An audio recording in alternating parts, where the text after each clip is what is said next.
سر ایک میرا سوال ہے اور میرے ذہن میں اکثر آتا ہے کہ جو کچھ آج آپ لوگ کر رہے ہیں کیا یہی ائمہ اہل بیت کی تعلیمات ہے؟ آسان لفظوں میں اگر میں کہوں کہ جو کچھ آپ کر رہے ہیں اہل بیت اور امام خوش ہوں گے سب دیکھ کر، مثال کے طور پر یہ ماتم، یہ سینہ کوبی، یہ زنجیر زنی، یہ تعزیے، یہ ذوالجناح، یہ جنازے، کوئی کوئلوں پر چل رہا ہے، کوئی خود کو لہو لہان کر رہا ہے۔ دیکھیں بعض چیزیں تو میں مانوں گا اس بات کو کہ بعض چیزیں توہین مذہب کا سبب ہیں، بعض انداز اور بعض مثال کے طور طور طریقے،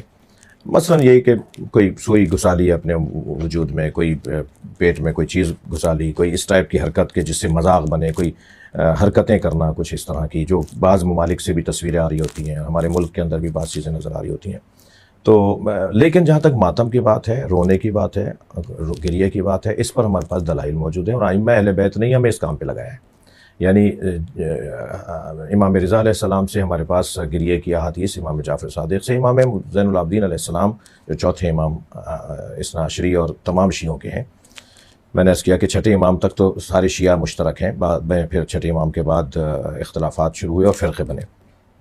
لیکن گریہ، ماتم اور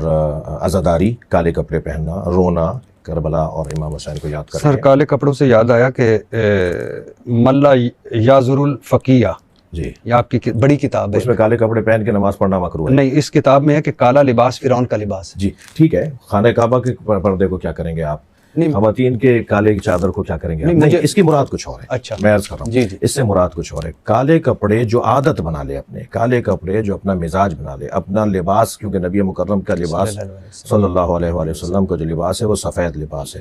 مولا علی علیہ السلام کا جو لباس ہے وہ سفید لباس ہے، امام جعفر صادق علیہ السلام کا ہرا لباس ہے۔ تو ائمہ اہل بیت نے بھی، اصحاب ائمہ اہل بیت نے بھی اپنے لباس کے کلروں کو، رنگوں کو تبدیل کیا ہے۔ لیکن اگر کوئی شخص یہ طے کر لے کہ مجھے اس سے ہٹ کر کوئی اور رنگ نہیں پہننا، اور وہ رنگ بھی جو ہے وہ مشابہ ہو بعض عادات اور اطوار کے ساتھ، اور جس زمانے کے لوگوں میں یہ مثلا بنی امیہ کا لباس ہو گیا تھا کالے کپڑے پہننا،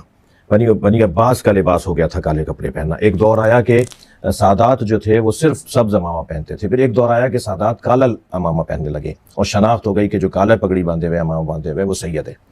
تو یہ دور بدلتا رہا ہے رنگ اور کلرز کو پہننے کے حوالے سے۔ لیکن اگر کوئی شخص ان ساری چیزوں کو ہٹا کر کہ نہیں صرف میں یہی لباس پہنوں گا اور ہر حال میں یہی پہنوں گا، اس کی مذمت میں کالے کپڑے اور کالا لباس اس کی مذمت میں آیا ہے، خاص طور پہ نماز کی حالت میں مکروہ قرار دیا گیا۔ مگر یہ حکم کلی ہے۔ حکم کلی کیا ہے کہ کالے کپڑے پہننا نماز کی حالت میں عام طور پہ پہننا، روزانہ پہننا، ہمیشہ پہننا اور صرف اس لباس کو اپنانا یہ مکروہ ہے۔ لیکن حکم کلی پر ایک حکم خاص آئے گا، ایک حاکم حکم آئے گا، اور وہ یہ کہ یہ لباس استعارہ ہے غم اور سوگ کا، اس کے ذریعے سے لوگ پہچان لیتے ہیں کہ اس وقت یہ غم میں ہے۔ تو جو خاص ایام ہوتے ہیں جیسے محرم ہے، سفر ہے، یا کوئی شہادت کی تاریخ ہے، اس میں اگر کوئی لباس وہ پہنتا ہے اور وہ اس وجہ سے اپنا لباس اپنا رہا ہے کالا لباس کہ وہ یہ ظاہر کرے اور یہ ثابت کرے کہ میں غم میں ہوں، تو وہ ایک حکم خاص آ جائے گا اس کے لیے، کیونکہ امام زین العابدین علیہ السلام نے کالا امامہ باندھنا شروع کیا اور کالا لباس پہننا شروع کیا۔ پھر ائمہ اہل بیت نے ایام اعظام میں، خاص طور پہ محرم اور سفر میں کالا لباس پہننا شروع کیا، اس کو علامت بنائی کہ ہم سوگ میں ہیں۔ اجعلوها سودا حتی یعلم الناس نحن فی عزا یا اولاد زہرا، یہ احادیث کے جملے ہیں کہ یہ کالے کپڑے کر دو، یہ کالے پردے آویزاں کر دو، تاکہ لوگ، خاص طور پہ جب جناب زینب شام سے رہا ہو کر آپ سلام اللہ علیہ، جب آپ مدینے واپس جا رہی تھی اپنے شہر، اور اہل بیت کا قافلہ جب آزاد ہوا، اسیری سے باہر آیا، تو بیوی نے دیکھا جو محملیں ہیں ان کے اوپر رنگ برنگے کپڑے لگے ہوئے، حضرت نے فرمایا کہ اجعلوها سودا، انہیں کالے کپڑوں میں تبدیل کرواؤ، تاکہ جہاں جہاں سے سواریاں گزریں لوگ سمجھ جائیں کہ اولاد زہرا کے عزادار جا رہے ہیں۔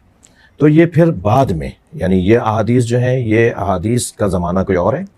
پھر ایک علامت بنائی گئی، اور جنہوں نے بنائی ہے وہ پیشوا ہیں، وہ رہنما ہیں، وہ معتبر لوگ ہیں، پڑھے لکھے لوگ ہیں، شخصیات ہیں، اپنے زمانے کے سب سے بڑے عالم ہوتے تھے، جن لوگوں نے پھر ان نشانیوں کو قرار دیا۔